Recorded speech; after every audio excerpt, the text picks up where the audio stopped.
Let's head over to the small, quiet town of Malang in North Cotabato, Philippines. It's a place known for its calm vibe and rural charm, where life moves at a slower pace. The people here are deeply connected to the land, relying on agriculture for their livelihood.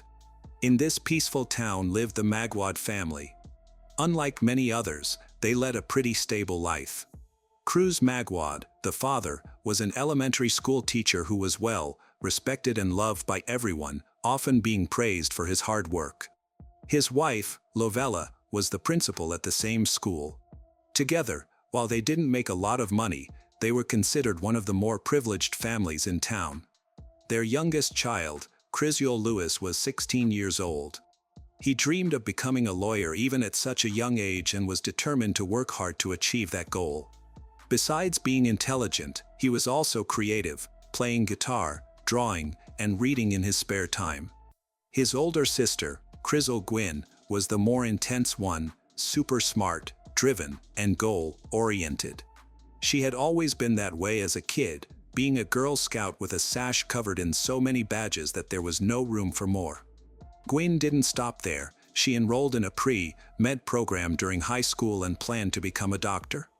By all accounts, Gwynn was the type of person who would sit with you at a party if you were feeling shy, sticking by your side until you felt at ease. That's how she met 17-year-old Janice Sibling. However, unlike Gwynn and Louis, Janice's childhood was far from happy.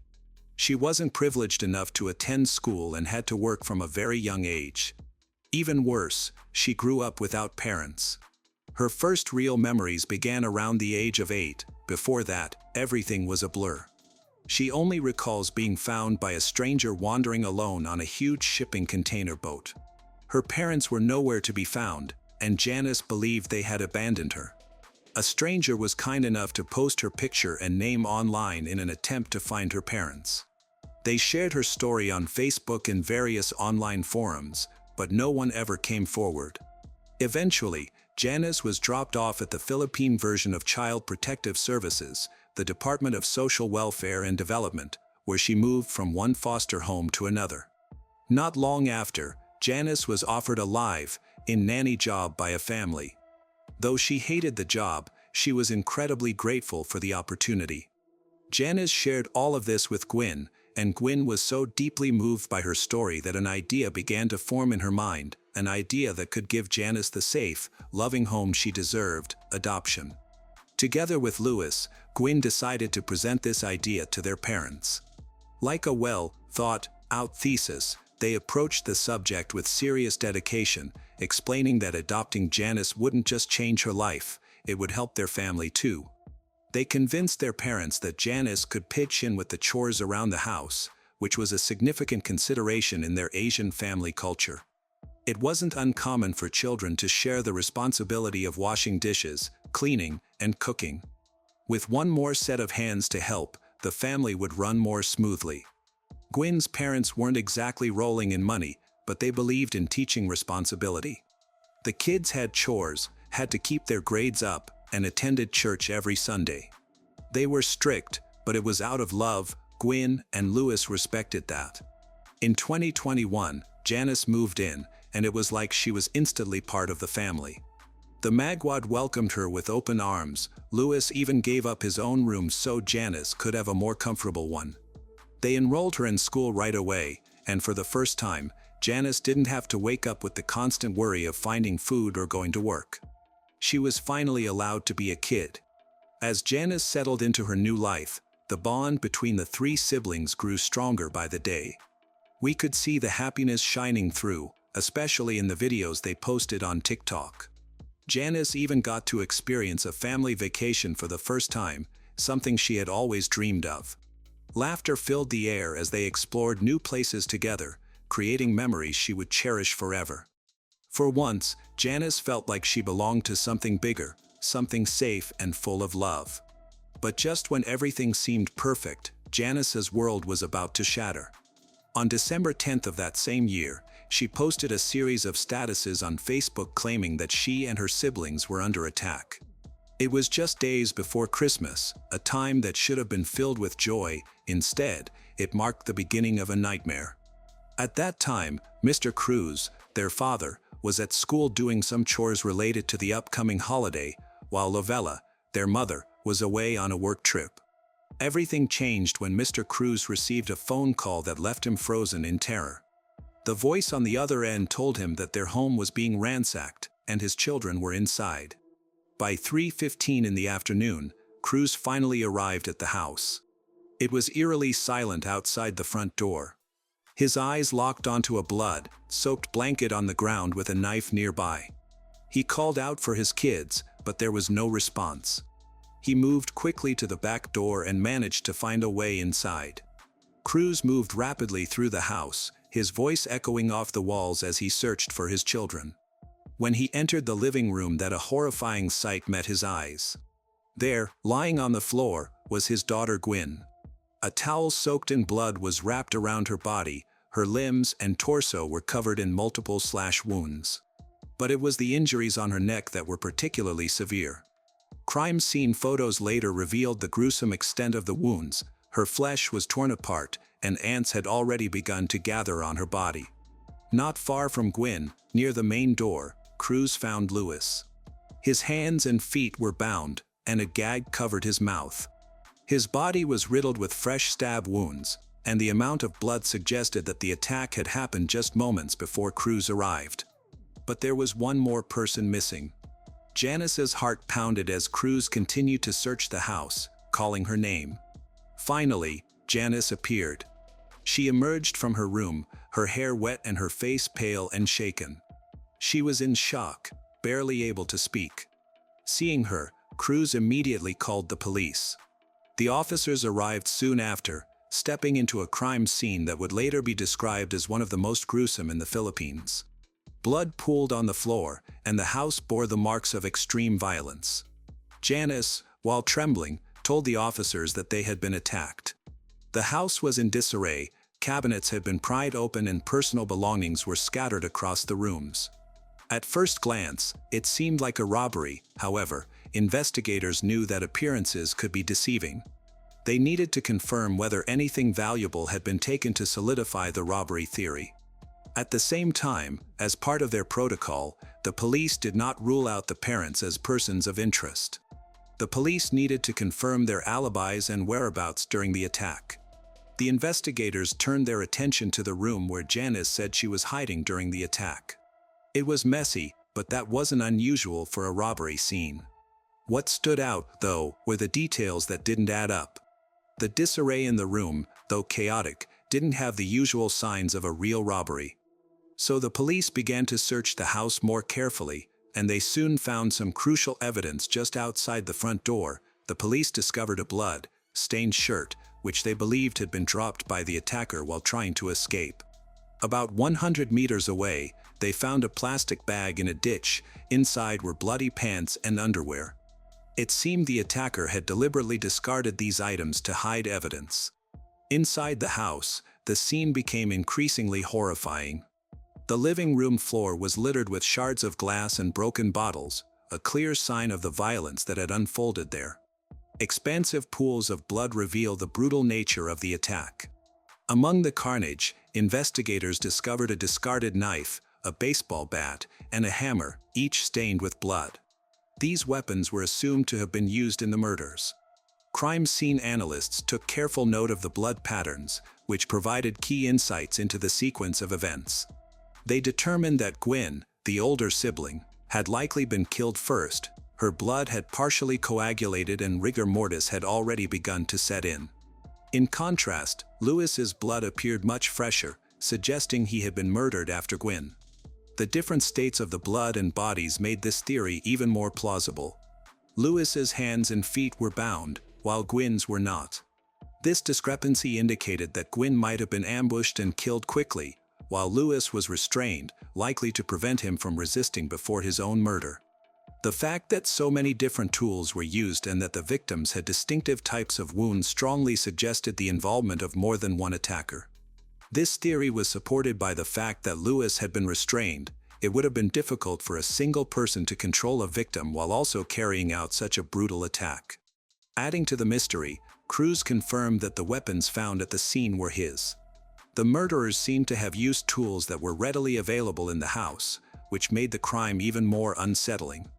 As investigators continued to gather evidence, they found something that stood out. The family's laundry machine had been used, but there were no freshly washed clothes anywhere in the house. This odd discovery suggested that something unusual had happened after the crime, perhaps an attempt to erase evidence or cover their tracks. The extreme brutality of the crime prompted local authorities to launch a manhunt for the suspects.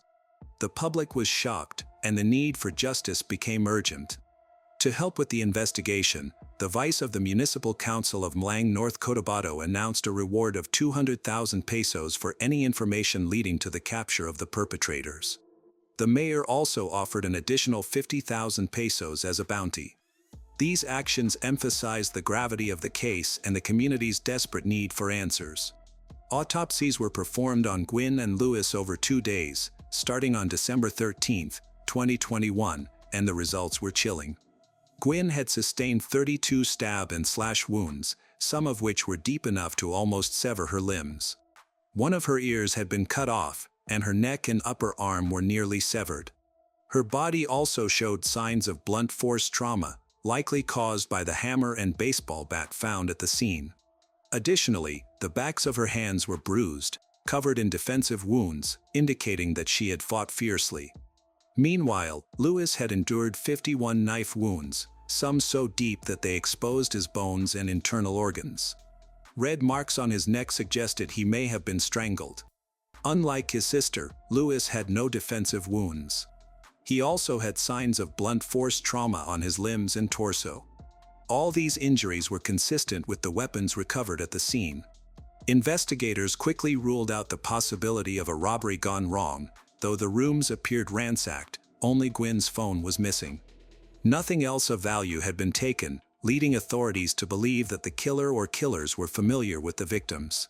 It was also striking that the crime took place in broad daylight, which made the entire situation even more unsettling. Before the autopsy results were made public, rumors began circulating online accusing Janice of being involved in the crime. These rumors gained traction due to her survival, the weapons being from the family home, and the locked front door. The accusations grew increasingly intense, with some even threatening Janice. Under the mounting pressure, the police decided to question her. Janice described the events of that day. She had been studying with Gwynn in her bedroom while Louis was downstairs in the living room. Suddenly, they heard screams, and 3 men broke into the house. The 2 girls rushed downstairs and saw the 3 men attacking Louis with the weapons found at the scene. The attackers then turned on Gwynn. In fear, Janice fled upstairs, locked herself in her bedroom, and hid under the bed. Janice was too scared to call the police, so instead, she texted the family group chat asking for help. Later, she messaged her adoptive mom saying, "Mom, help." When no one saw those messages, Janice went a step further and posted on social media, saying, "Help. Somebody has broken into the house. I don't want to die. I'm hiding in my room. Help." After a few minutes, she deleted the post, worried the attackers might see it and come after her. By the time someone saw the post and reached out to her mom, Janice was too scared to pick up. She even changed her social media username and put her phone on silent, clearly trying to hide. When the house finally fell silent, Janice emerged from her hiding place, too afraid to go downstairs. She claimed she took a shower and changed clothes to calm herself, finishing just as Cruz arrived home. However, there was something odd about this part of the story. Janice had told the police she locked herself in her bedroom the moment the attack began, so why did her room look like it had been ransacked? That raised serious questions. More importantly, Janice's version of events was directly at odds with the forensic evidence. The autopsy results and the way the injuries were distributed made it clear that Gwynn was the first victim, not Louis. This major discrepancy between Janice's account and the evidence made investigators even more suspicious. Something wasn't adding up, and they started to take a closer look at Janice's statements. At first, she told the police her phone was off during the attack, but Cruz remembered calling her phone and hearing it ring with no answer. When Janice was confronted with this, she changed her story again, now claiming that she had been in the shower and hadn't heard her phone ringing. This was starting to sound suspicious. But that wasn't the only thing that raised eyebrows. Cruz also revealed some information about the murder weapons that added fuel to the fire. The baseball bat used in the attack originally belonged to Louis. He had kept it in his room on the top bunk as a kind of protection. However, after being adopted by Cruz, Janice had taken over the top bunk. The hammer used in the attack was another tool that Cruz kept around for home repairs. He was very careful about where he stored it, usually hiding it behind the washing machine. Cruz mentioned that only 3 people knew exactly where that hammer was: himself, Gwynn, and Janice. This meant that the killer or killers had to have known the family's routines and possessions very well, almost as if they had been living in the house with them. Things became even more suspicious when a delivery driver came forward. The driver had arrived at the house just 18 minutes before Cruz was contacted by a neighbor who noticed that no one had answered the door. The driver kept calling out, hoping someone would respond. Eventually, he noticed a woman peering at him through a door before she suddenly walked away. The woman's identity was never confirmed, but it raised serious doubts about where Janice was and what she was doing during the attack. At the crime scene, it had been locked from the inside, and there were no signs of forced entry. This was significant because it meant that whoever had done this was likely someone familiar with the house, someone who had access to a key and could lock the door after the crime. At this point, it was pretty clear that Janice had something to do with the murders. However, since Janice was only 17 years old, still a minor. Under Philippine law, the police couldn't arrest her without solid proof. This legal issue made them tread carefully, as they couldn't move forward with an arrest until they had more definitive evidence. Rather than arresting her immediately, the authorities placed Janice under the care of the Social Welfare Department while they investigated who had actually committed the murders. If Janice's claim about other people being involved was true, the police had a considerable amount of work ahead of them. 5 days after the murders, a significant breakthrough occurred. The police discovered Janice's fingerprints on the murder weapons. This was a huge deal, but it wasn't the smoking gun. After all, Janice had lived in the house where the weapons were stored, so her prints could have been there simply from handling them. Still, it was a lead they couldn't ignore. To ensure she wasn't treated unfairly, Janice was given a lawyer by the Social Welfare Department. However, things took another unexpected turn when Lavella, Janice's adoptive mother, found a contact tracing form while searching Janice's room for clues. To her surprise, it wasn't Janice's form. It belonged to a 17-year-old boy named Esmeraldo Aldo Cano Jr. Aldo was a sacristan at a local church, and Janice had known him from the orphanage.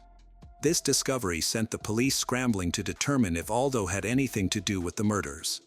Soon enough, witnesses came forward confirming that Aldo had been near the crime scene on the day of the killings. One woman stated she saw Aldo drop Janice off near the house right before the murders, and another neighbor said she saw him asking for directions to the house that morning. When shown a picture of Aldo, the woman immediately recognized him. Then, on December 16th, 6 days after the murder, Janice, with her lawyer present, gave a full confession. She admitted to being involved in the murders along with Aldo. Janice explained that her motive stemmed from deep resentment and jealousy. She felt that Gwynn and Louis were receiving all the love and attention from their parents. In her mind, they were standing in the way of her getting the affection she had longed for. She even confessed that killing them would leave her as the only child in the family, guaranteeing that she would get all the love and attention she had recently started receiving after being adopted. Janice revealed that her ultimate goal was to take Gwynn's place in the family, driven by years of emotional neglect in the orphanage where she had grown up. By December 18th, Janice's confession was officially recorded, although it was inconsistent, much like many of her previous statements. The police tracked down Aldo, who voluntarily surrendered, admitting his role as well. Forensic analysis later confirmed that blood found on discarded clothing in a ditch belonged to Aldo. Like Janice, Aldo was also a minor, so he was placed under the care of the Social Welfare Department. Later that same day, in an unrelated banned substance raid, police arrested a 17-year-old for possession of illegal substances. When they searched his phone, they found something that tied him to the case: Gwyn's stolen cell phone. The serial number confirmed it had been taken after the murders. The police pieced it together. Janice had enlisted Aldo to sell the phone because she couldn't get rid of it herself. Unfortunately, the phone had been damaged, making it impossible to retrieve any useful data. The boy who had the phone wasn't involved in the murders, he had simply bought it from Aldo. Because Janice and Aldo were minors, the police couldn't release any juicy details about their confessions to the public, despite the parents pressing for information. As the investigation progressed, Janice stopped cooperating, making it even harder to figure out exactly what had happened. Some people believe Janice's confessions weren't even the full story. Whispers circulated that the murders were even worse than she had let on, like the possibility that Louis was tied up and forced to watch as his sister was murdered before he was killed as well. After the shocking confessions, Lovella, the sibling's mother, was interviewed and reflected on the warning signs she had missed. According to Lovella, they had adopted Janice 5 months before the murders. At first, everything seemed fine, the family welcomed her, and she appeared grateful. However, soon small red flags began to show. In August 2021, when Gwyn's parents were hospitalized, Cruz noticed that 10,000 pesos, about $170, set aside for emergencies was missing. Janice claimed thieves had taken it, but the next day a large sum was found hidden in her school bag. After some questioning, Janice admitted she had taken the money. Despite this breach of trust, the family, particularly Gwyn, chose to forgive her. They were sympathetic to her troubled past, attributing the theft to the survival instinct she had developed after years of hardship. Janice apologized, and the family, hoping this was a one-time mistake. They accepted her apology, believing the worst was behind them. However, as months passed, Janice's behavior started to shift in unsettling ways. She became lazy, irresponsible, neglecting household chores and showing a disregard for reminders. She apologized but never followed through.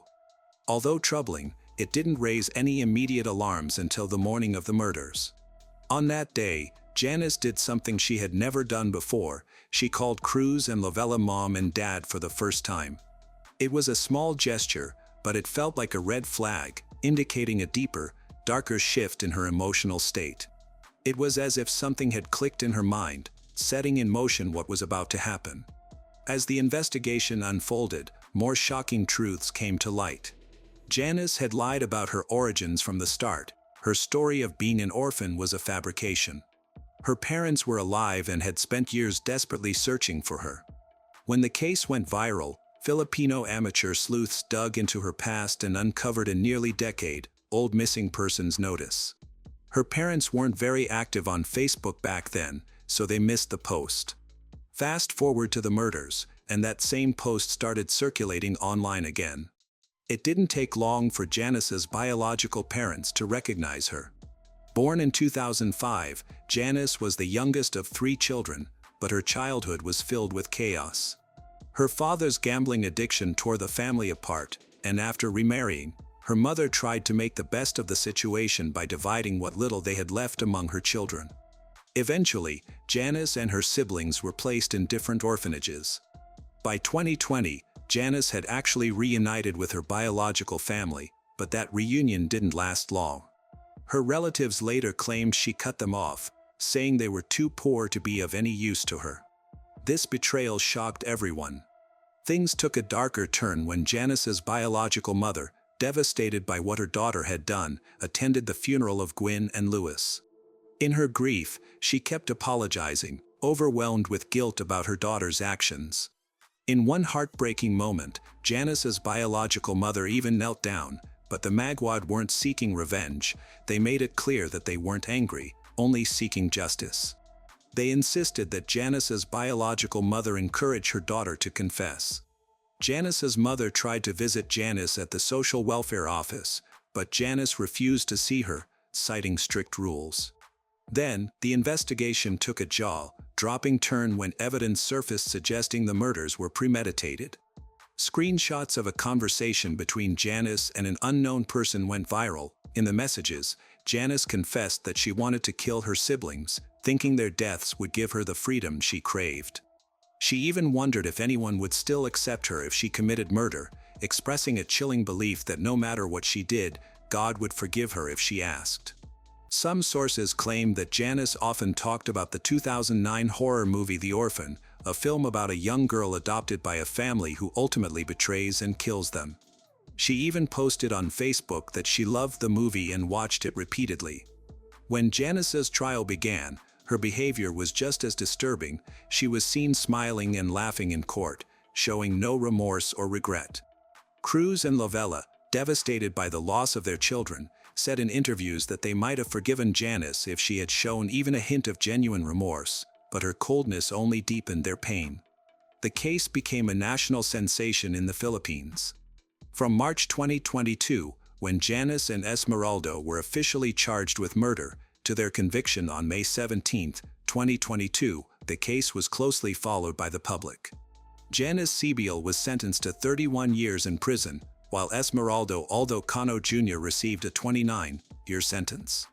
However, both sentences came with one condition: they would serve them under the supervision of the Department of Social Welfare and Development until their 21st birthdays, after which they would be transferred to adult prisons.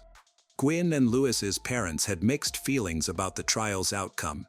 While they recognized that the courts handed down the toughest punishment possible under the law, they felt the laws were too soft.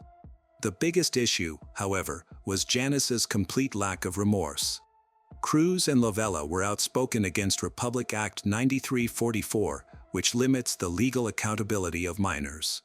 According to this law, the minimum age for criminal liability is 15, and individuals between the ages of 15 and 18 can be held accountable but are sent to youth centers or rehab programs instead of adult prisons.